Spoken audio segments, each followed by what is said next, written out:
بسم اللہ الرحمن الرحیم۔ محترم ناظرین، السلام علیکم۔ آج کی ویڈیو میں ہم آپ کو حضرت لقمان علیہ السلام کے بارے میں بتائیں گے۔ تاریخ میں جن عظیم المرتبت اور صالح حکمہ کا ذکر ہوا ہے ان میں سے ایک حضرت لقمان علیہ السلام ہیں۔ آپ کا اس میں مبارک قرآن میں 2 بار ذکر ہوا ہے اور قرآن کا سورہ نمبر 31 بھی انہی کے نام سے موسوم ہے۔ حضرت لقمان کے بارے میں رسول کریم صلی اللہ علیہ وآلہ وسلم کی ایک حدیث ہے، میں حق بات کہتا ہوں کہ لقمان پیغمبر نہیں تھے، لیکن ایسے بندے تھے جو بہت زیادہ غور و فکر کرتے تھے۔ وہ یقین و ایمان کے بلند درجے پر فائز تھے۔ وہ اللہ کو دوست رکھتے تھے اور اللہ تعالیٰ بھی انہیں دوست رکھتا تھا، اور اللہ تعالیٰ نے انہیں حکمت جیسی نعمت سے نوازا تھا۔ حضرت لقمان ان افراد میں سے تھے جنہوں نے طویل عمریں پائیں۔ آپ کی عمر کے بارے میں 200 سے 560 اور 1000 سے 3500 سال تک لکھا گیا ہے۔ آپ کا سلسلہ نسب یوں بیان کیا جاتا ہے: لقمان بن عنقا بن مزید بن سارون۔ آپ علیہ السلام کا لقب ابو الاسود تھا۔ بعض انہیں حضرت ایوب علیہ السلام کا بھانجا یا ان کی خالہ کا بیٹا لکھتے ہیں کہ ان کا سلسلہ نسب ناہور بن طارق تک پہنچتا ہے، جو حضرت ابراہیم علیہ السلام کے بھائی ہیں۔ وہ افریقہ کے دیہات نوبہ کے رہنے والے تھے، اس وجہ سے ان کا رنگ سیاہ، ہونٹ موٹے موٹے اور پاؤں چوڑے چوڑے تھے۔ وہ ایک عرصہ تک بنی اسرائیل کے ایک دولت مند شخص کین بن حسر کے غلام رہے، لیکن ان کی حکمت کی وجہ سے انہیں ان کے ارباب نے آزاد کر دیا تھا۔ مشہور و معروف محدث مسعودی لکھتے ہیں کہ لقمان افریقہ کے ایک گاؤں نوبہ کے رہنے والے تھے۔ ان کے آقا کا نام کین بن حسر تھا۔ حضرت لقمان علیہ السلام حضرت داؤد علیہ السلام کی حکومت کے 10ویں سال دنیا پر تشریف لائے۔ وہ ایک عبد صالح تھے۔ اللہ تعالیٰ نے انہیں حکمت کی نعمت سے نوازا۔ انہوں نے طویل عمر پائی، دنیا کے مختلف حصوں میں زندگی گزاری۔ ان سے ہمیشہ حکمت و دانائی ظاہر ہوتی اور وہ حضرت یونس علیہ السلام کے زمانے تک زندہ رہے۔ ایک حدیث میں آیا ہے کہ حضرت لقمان علیہ السلام نے اپنے بیٹے سے فرمایا: اے میرے بیٹے، میں نے 400 پیغمبروں کی خدمت کی ہے۔ میں نے ان کے کلام سے 4 باتیں اخذ کی ہیں۔ جس وقت تم نماز کی حالت میں ہو تو اپنے دل کی حفاظت کرو۔ جس وقت تم دسترخوان پر بیٹھے ہو تو اپنے گلے کو محفوظ رکھو، یعنی حرام مال سے بچاؤ۔ جس وقت تم کسی دوسرے کے گھر میں جاؤ تو اپنی آنکھ کو بچاؤ، یعنی نامحرم پر نگاہ ڈالنے سے باز رہو۔ اور جس وقت لوگوں کے درمیان میں جاؤ تو اپنی زبان کی حفاظت کرو۔ کہا جاتا ہے کہ حضرت لقمان علیہ السلام نے اپنی زندگی کا بیشتر حصہ مشرق وسطیٰ، خاص کر فلسطین اور بیت المقدس میں گزارا ہے، اور ان کی قبر فلسطین کی ایک بندرگاہ ایلا میں ہے۔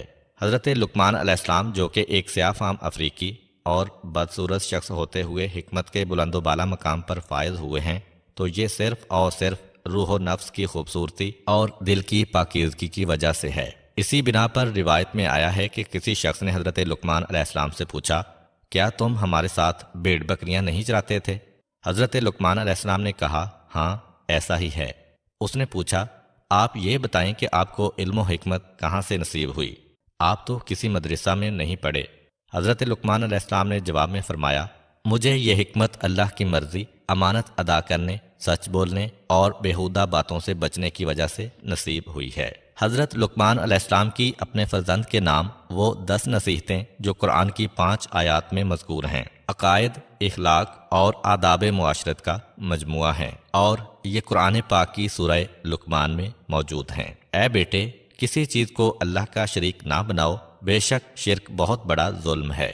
اے بیٹا، نیکی یا بدی ایک رائی کے دانے کے برابر ہو، اور کسی پتھر کے اندر ہو یا آسمانوں پر ہو یا زمینوں کی گہرائیوں میں ہو، تو خدا روز قیامت ضرور اسے سامنے لائے گا کہ وہ لطیف بھی ہے اور باخبر بھی ہے۔ بیٹا، نماز قائم کرو، نیکیوں کا حکم دو، برائیوں سے منع کرو، اور اس میں جو مصیبت پڑے اس پر صبر کرو کہ یہ بہت بڑی حکمت کا کام ہے۔ اور خبردار، لوگوں کے سامنے اکڑ کر منہ نہ پھلا لینا۔ زمین پر غرور کے ساتھ نہ چلنا کہ خدا اکڑنے والے اور مغرور کو پسند نہیں کرتا ہے۔ اور اپنی رفتار میں میانہ روی سے کام لینا، اور اپنی آواز کو دھیما رکھنا کہ سب سے بدتر آواز گدھے کی آواز ہوتی ہے۔ رسول خدا صلی اللہ علیہ وآلہ وسلم سے منقول ہے کہ ایک دن جناب لقمان علیہ السلام دوپہر کے وقت آرام کی نیند سو رہے تھے کہ اچانک انہوں نے ایک آواز سنی: اے لقمان، کیا آپ یہ چاہتے ہیں کہ خداوند متعال آپ کو زمین پر اپنا خلیفہ اور نمائندہ قرار دے تاکہ آپ لوگوں کے درمیان حق کا فیصلہ کریں؟ جناب لقمان علیہ السلام نے جواب میں کہا، اگر میرا پروردگار مجھے اختیار دے تو میں راہ عافیت قبول کروں گا اور اس بہت بڑے امتحان کے لیے تیار نہیں ہوں گا، لیکن اگر حکم ہو تو اسے دل و جان سے قبول کروں گا، کیونکہ میں جانتا ہوں کہ اگر تو میرے کاندھوں پر ایسی ذمہ داری ڈالے گا تو ضرور بضرور میری مدد کرے گا اور مجھے لغزشوں سے محفوظ رکھے گا۔ فرشتوں نے کہا، اے لقمان، قضاوت کی ذمہ داری کیوں قبول نہیں کرتے ہو؟ جناب لقمان علیہ السلام نے کہا، کیونکہ لوگوں کے درمیان قضاوت کرنا سخت ترین منازل اور اہم ترین مراحل میں سے ہے، اور ہر طرف سے ظلم و ستم کی امواج اس کی طرف متوجہ ہیں۔ اگر اللہ تعالیٰ انسان کی حفاظت کرے تو وہ قابل نجات ہے، اور وہ غلط راستے پر چل نکلے تو بہشت کے راستے سے منحرف ہو جاتا ہے۔ جس شخص کا سر دنیا میں نیچے اور آخرت میں بلند ہو، وہ اس سے کہیں بہتر ہے کہ جس کا سر دنیا میں بلند اور آخرت میں نیچے ہو۔ جو شخص دنیا کو آخرت پر ترجیح دیتا ہے، اسے دنیا بھی نہیں ملتی اور آخرت سے بھی ہاتھ دھو بیٹھتا ہے۔ فرشتے حضرت لقمان علیہ السلام کی اس خوبصورت منطق سے حیران رہ گئے۔ جناب لقمان اس گفتگو کے بعد گہری نیند سو گئے۔ اللہ تعالیٰ نے ان کے دل میں حکمت کا نور روشن کیا۔ جب وہ نیند سے بیدار ہوئے تو ان کی زبان پر حکمت جاری ہوئی۔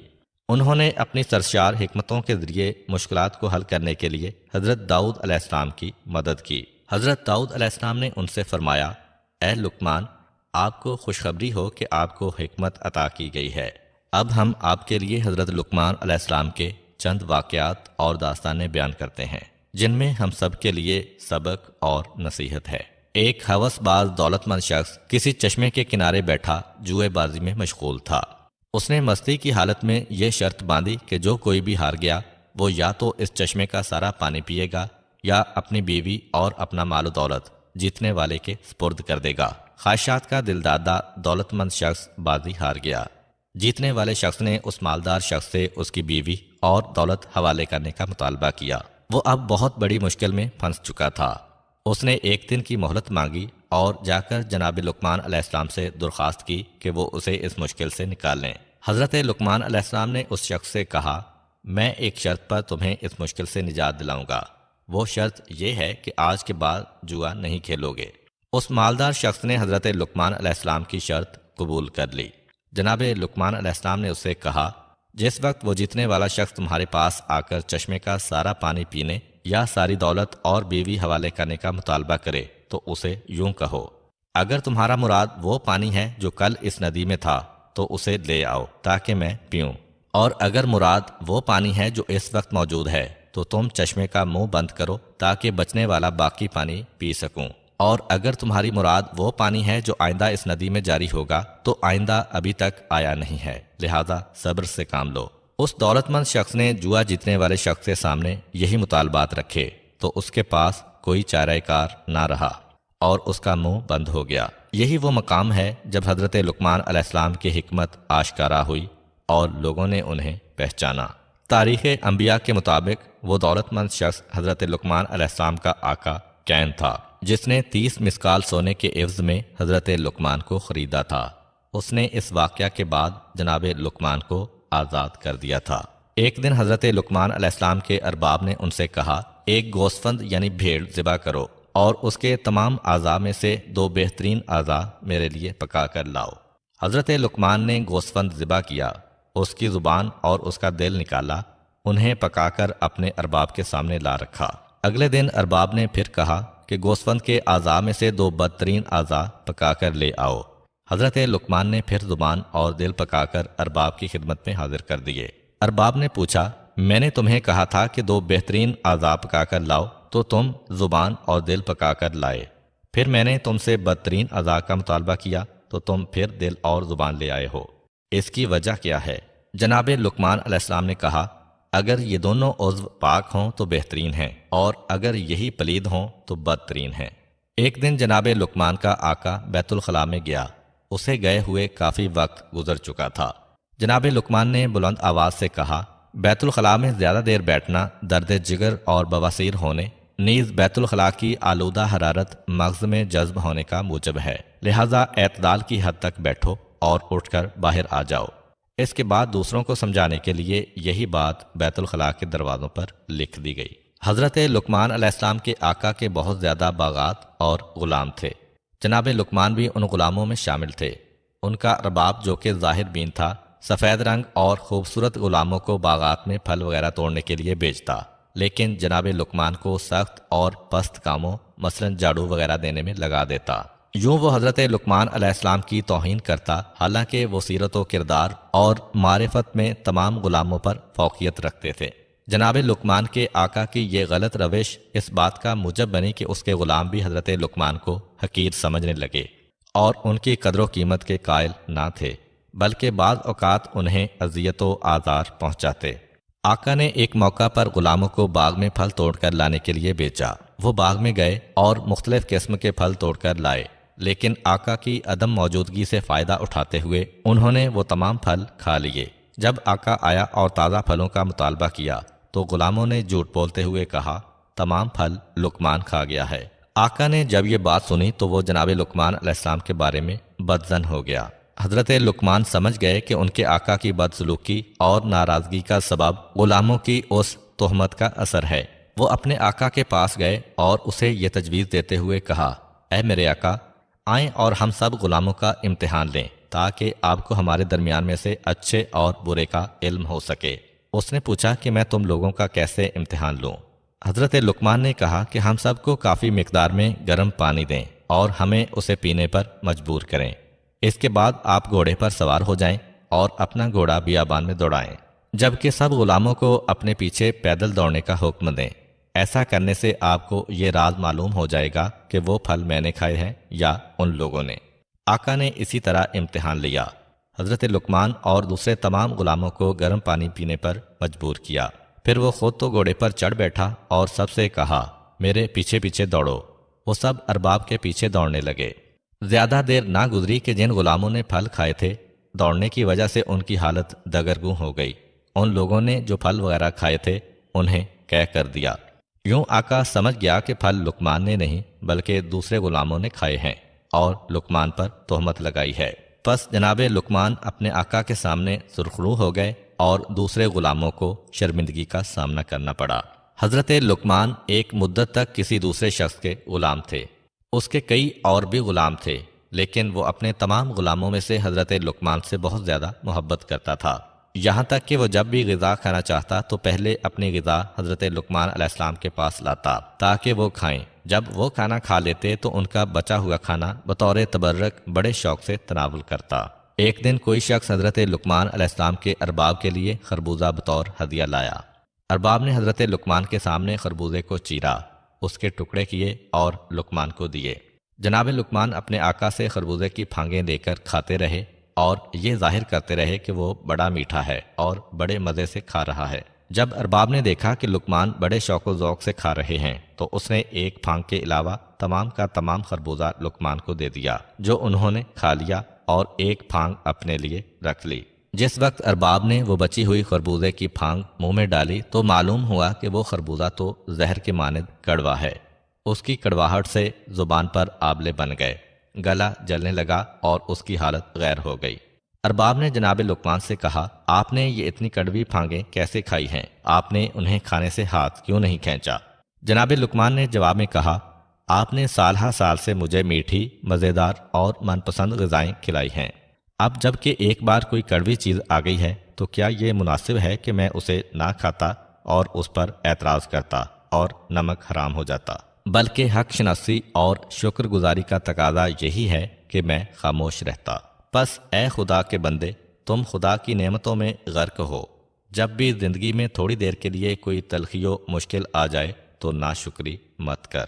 ایک دفعہ حضرت لقمان علیہ السلام نے اپنے بیٹے کو یوں نصیحت فرمائی، اے میرے بیٹے، واضح رہے کہ حضرت لقمان علیہ السلام کی بہت زیادہ اولاد تھی، لیکن وہ اپنی بات کا آغاز یا بنیا، اے میرے بیٹے کہہ کر کرتے تھے، جس سے لگتا ہے کہ ان کا شاید ایک ہی بیٹا تھا۔ تاریخ نے اس بیٹے کا نام باران لکھا ہے، لیکن ان کا خطاب تمام اولاد سے ہوتا تھا۔ البتہ یہ تجربہ کار خطبہ کا طریقہ کار ہے کہ وہ بڑوں کو مخاطب کر کے چھوٹوں کی توجہ اپنی طرف مبذول کراتے ہیں اور انہیں واعظ و نصیحت کرتے ہیں۔ چنانچہ آپ نے اپنے بیٹے سے کہا، اے میرے بیٹے، اپنے دل کو لوگوں کی خوشنودی اور ان کی تعریف و تکذیب سے وابستہ مت کرو، کیونکہ ایسی کوئی چیز کوشش کے باوجود انسان کے ہاتھ میں نہیں آتی۔ بیٹے نے کہا کہ میں چاہتا ہوں کہ اس بارے میں کوئی عملی نمونہ دیکھوں تاکہ موضوع کو بہتر طور پر سمجھ سکوں۔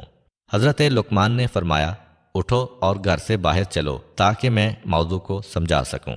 حضرت لقمان علیہ السلام اور ان کا بیٹا گھر سے نکلے۔ ان کے پاس ایک گدھا بھی تھا۔ جناب لقمان اس پر سوار ہوئے اور بیٹا پیدل ان کے پیچھے روانہ ہوا۔ وہ چلتے چلتے ایک گروہ کے پاس پہنچے۔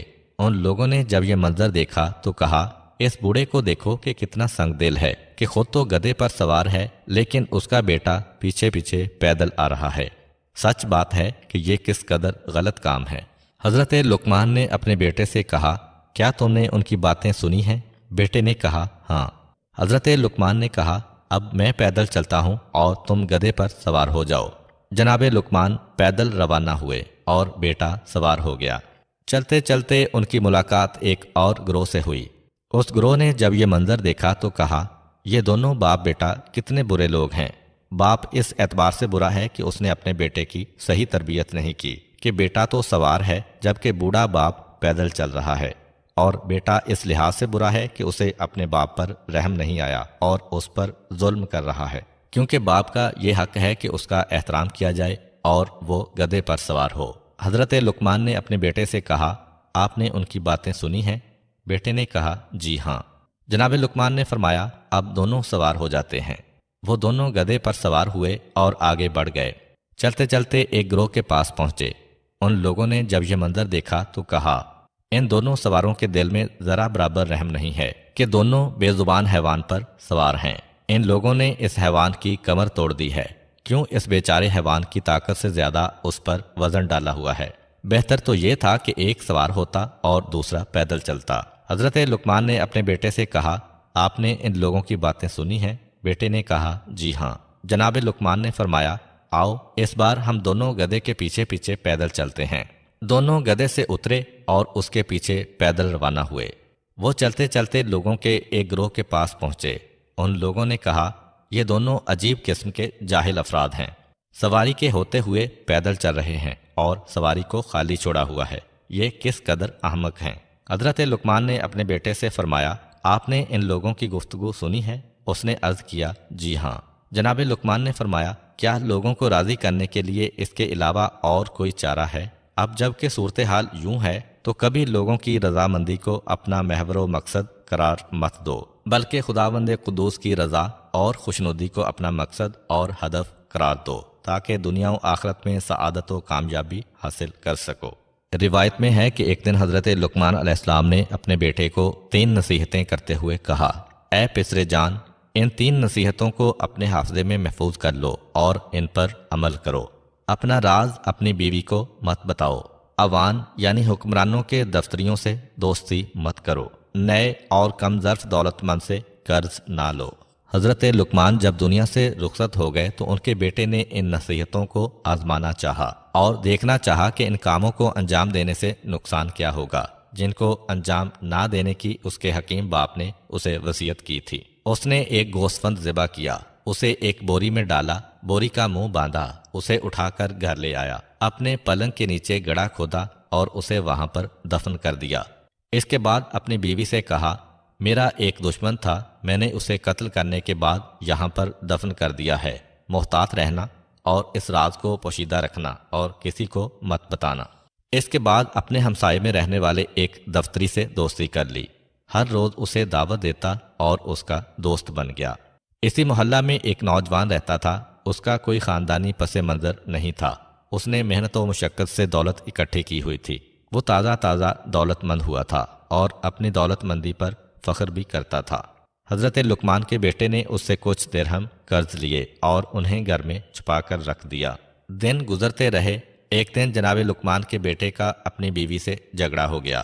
اس نے آہو بکا شروع کر دی اور بلند آواز سے کہا، اے بدکار قاتل، اے خون ریز، تم نے ایک شخص کو بے گناہ قتل کر کے گھر میں دفن کر رکھا ہے اور اب مجھے بھی قتل کرنا چاہتے ہو۔ اس کی آواز ہمسائے میں رہنے والے اس حکومتی دفتری کے کانوں میں پڑی جو لقمان کے بیٹے کا دوست بنا ہوا تھا۔ وہ فوراً بادشاہ کے پاس گیا اور ساری داستان اس کے گوش گزار کی۔ بادشاہ نے حکم دیا کہ کوئی شخص اس قاتل کو حاضر کرے۔ اسی حکومتی دفتری نے کہا، میں اسے پکڑ کر لاتا ہوں۔ وہ شخص پسرے لقمان کے گھر آیا اور انتہائی ذلت آمیز طریقے سے اسے گھر سے کھینچا اور دوستی وغیرہ سب بھول گیا۔ اسے کھینچتے ہوئے بادشاہ کے دربار میں لے جا رہا تھا کہ راستے میں نئے دولت مند نوجوان نے جب جناب لقمان کے بیٹے کو اس حال میں دیکھا تو لوگوں کے سامنے انتہائی غصے کے عالم میں آ کر اسے پکڑا اور کہا، اگر تمہیں قتل کے بدلے میں قتل کریں گے تو میری رقم ڈوب جائے گی، لہٰذا مجھ سے لیے ہوئے درہم ابھی واپس کرو۔ اس نے یوں نامردی کا مظاہرہ کرتے ہوئے جناب لقمان کے بیٹے کی اہانت کی۔ بہرحال لوگ وہاں پر اکٹھے ہو گئے اور جناب لقمان کے بیٹے کو انتہائی توہین آمیز طریقے سے بادشاہ کے دربار کی طرف لے گئے۔ جس وقت فرزند لقمان بادشاہ کے سامنے کھڑا ہوا تو ان کے درمیان ہونے والی گفتگو کچھ یوں تھی۔ بادشاہ نے کہا، تم تو لقمان کے بیٹے ہو، لہٰذا مناسب نہیں تھا کہ تم قتل و غارت کے مرتکب ہوتے۔ فرزند لقمان نے جواب دیا، میں نے بالکل ناحق خون نہیں بہایا اور نہ ہی کسی شخص کو قتل کیا ہے۔ دفتری بولا، یہ جھوٹ بول رہا ہے، اس نے ایک شخص کو قتل کرنے کے بعد اس کا جنازہ اپنے گھر میں دفن کر رکھا ہے۔ فرزند لقمان نے کہا، میں بادشاہ سے کہتا ہوں کہ حکم دے کہ یہ لوگ اس مقتول کو حاضر کریں اور وہ ایک بوری میں ہے جسے میں نے فلاں جگہ پر دفن کیا ہے۔ بادشاہ نے حکم دیا کہ اس جنازے کو حاضر کیا جائے۔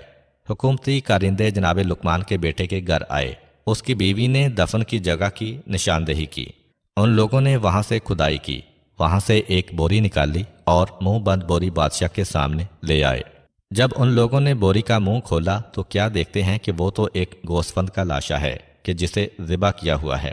حاضرین یہ ماجرا دیکھ کر حیران و پریشان رہ گئے۔ بادشاہ نے کہا، اے پسر لقمان، تم نے گوسفند کو ذبح کرنے کے بعد کیوں دفن کیا ہے؟ اس کی وجہ ہمارے سامنے بیان کرو۔ فرزند لقمان نے کہا، میرے باپ نے مجھے یوں وصیت کی تھی کہ اپنا بید اپنی بیوی سے مت کہو، حکومتی دفتری کو اپنا دوست مت بناؤ اور تازہ ثروت مند سے قرض مت لو۔ میں اپنے والد بزرگوار کی ان وصیتوں کو آزمانا چاہتا تھا۔ انہیں آزمانے کے بعد اپنے پدر بزرگوار کی حکمت و سچائی کو سمجھا ہوں اور میرے اوپر واضح ہو گیا ہے کہ ان کی بات عین حقیقت ہے۔ جو کوئی بھی اس نصیحت کو سن رہا ہے اس کے لیے بہتر ہے کہ اپنا راز اپنی بیوی سے نہ کہے، تازہ دولت مند سے کبھی قرض نہ لے اور حکومتی دفتری سے بالکل دوستی نہ لگائے اور اپنے خانہ دل کو احمقوں کی دوستی سے پاک و صاف رکھے تاکہ دنیا و آخرت کی خوشبختی پا سکے۔ اور آخر میں حضرت لقمان کی اپنے بیٹے کو کی گئی چند اور نصیحتیں جو یقیناً ہمارے کام آنے والی ہیں۔ بیٹا، دنیا پر بھروسہ مت کرو کیونکہ گناہ اور شیطان اس میں ہے۔ دنیا کو اپنے لیے زندان بناؤ تاکہ آخرت تمہارے لیے بہشت قرار پائے۔ اے پسر جان، تم پہاڑ کو اپنی جگہ سے نہیں اکھاڑ سکتے اور ایسا کام تمہارے ذمے لگایا بھی نہیں جائے گا۔ پس بلا اور مشکل کو اپنے کاندھوں پر مت اٹھاؤ اور اپنے آپ کو اپنے ہاتھوں سے ہلاک مت کرو۔ بادشاہوں کا ہمسایہ مت بننا، وہ تمہیں ہلاک کر دیں گے۔ ان کی اطاعت اور پیروی مت کرنا ورنہ کافر ہو جاؤ گے۔ کمزوروں اور حاجت مندوں کی ہم نشینی اختیار کرو اور ان کے ہمدم بنو۔ اے پسر جان، خدا کی بارگاہ میں یہ عرض کرنے والا کہ خدایا مجھے معاف کر دے، اس سے کوئی بخشا نہیں جائے گا، کیونکہ انسان عمل اور اطاعت الہی کرنے کی بنا پر بخشا جائے گا۔ اے میرے بیٹے، پہلے ہمسائے کو دیکھو بعد میں گھر لو، پہلے ہم سفر کو دیکھو بعد میں سفر پر جاؤ۔ اے بیٹے، نا اہل کی ہم نشینی سے تنہائی بہتر ہے، صالح ہم نشین تنہائی سے بہتر ہے۔ وزنی پتھر اور لوہے کو اٹھانا برے ہم نشین سے بہتر ہے۔ اے بیٹے، جو کوئی بھی زبان پر قابو نہیں رکھتا وہ پشیمان ہوتا ہے۔ بزرگوں سے مشورہ کرو اور چھوٹوں کے ساتھ مشورہ کرنے سے شرم مت کرو۔ فاسقوں کی ہم نشینی اور محفل سے پرہیز کرو، کیونکہ وہ ایسے کتے ہیں کہ اگر تمہارے پاس کوئی چیز پائیں گے تو اسے کھا جائیں گے ورنہ تجھے ذلیل و رسوا کریں گے۔ ان کے ساتھ دوستی انتہائی تھوڑی اور ناپائیدار ہوتی ہے۔ اے بیٹا جان، اگر تمہیں روز قیامت کے بارے میں شک ہے تو نیند سے بیدار ہونے کو اپنے آپ سے دور رکھو، جبکہ تمہارے اندر اتنی قوت و طاقت نہیں ہے۔ اور اگر تم ان دونوں کے بارے میں غور و فکر کرو گے تو سمجھ جاؤ گے کہ تمہاری جان کسی اور کے قبضے میں ہے، کیونکہ نیند موت ہے اور نیند کے بعد بیدار ہونا موت کے بعد قیامت برپا ہونے کے مانند ہے۔ بیٹا جان، میں نے 7,000 حکمتیں سیکھی ہیں، ان میں سے صرف 4 کو یاد کر لو اور ان پر عمل کرو اور میرے ساتھ بہشت میں چلو۔ اپنی کشتی کو مضبوط بناؤ کیونکہ زندگی کا سمندر بہت گہرا ہے۔ گناہوں کا بوجھ ہلکا کرو کیونکہ گزرگاہ انتہائی مشکل اور دشوار گھاٹی ہے۔ سفر آخرت کے لیے کافی مقدار میں زیادہ راہ مہیا کرو کیونکہ یہ سفر بہت لمبا ہے۔ اپنا عمل خلوص سے انجام دو کیونکہ اعمال کی جانچ پڑتال کرنے والا بہت تیز بین اور بہت صاحب بصیرت ہے۔ پھر فرمایا، تمہاری جوانی کے بارے میں سوال ہوگا کہ تم نے اپنی عمر کس راہ میں ختم کی ہے، تم نے مال کس راستے سے اکٹھا کیا ہے، اس مال کو کس راستے میں خرچ کیا ہے۔ ان سوالات کے جوابات دینے کے لیے تیار رہو۔ دنیا میں تمہارے ہاتھ سے جو کچھ نکل جائے اس پر افسوس مت کرو کیونکہ دنیا کو دوام نہیں اور یہ بلاؤں سے محفوظ بھی نہیں۔ بس تیار و ہوشیار رہو اور اپنے کاموں کو سنجیدگی سے لیتے ہوئے اپنے دل سے غفلت کا پردہ دور کرو۔ اللہ کے احسان و کرم کی طرف متوجہ ہو اور اس کے عوض میں شکر ادا کرو۔ ہمیشہ اپنے دل میں توبہ کی تجدید کرتے رہو، ہمیشہ اپنے دل میں توبہ کی تجدید کرتے رہو اور موت کے آنے سے پہلے فرصت سے فائدہ اٹھاؤ۔ کسی شخص نے حضرت لقمان سے پوچھا، کون سا انسان بدترین انسان ہے؟ حضرت لقمان نے فرمایا، وہ شخص بدترین ہے جسے اس بات کی پرواہ نہ ہو کہ لوگ اسے بد کردار سمجھیں گے۔ کسی شخص نے جناب لقمان علیہ السلام سے کہا، تم کس قدر بدصورت ہو؟ جناب لقمان نے جواب میں فرمایا، تم میری شکل و صورت کے عیب نکال رہے ہو یا میری شکل و صورت کی نقاشی کرنے والے اللہ کے؟ اللہ تعالی ہمیں اپنے بتائے ہوئے راستے پر چلنے اور برائیوں سے بچنے کی توفیق عطا فرمائے۔ آخر میں دعا ہے کہ اللہ تعالی ہمیں اپنے راستے پر چلنے اور برائیوں سے بچنے کی توفیق عطا فرمائے۔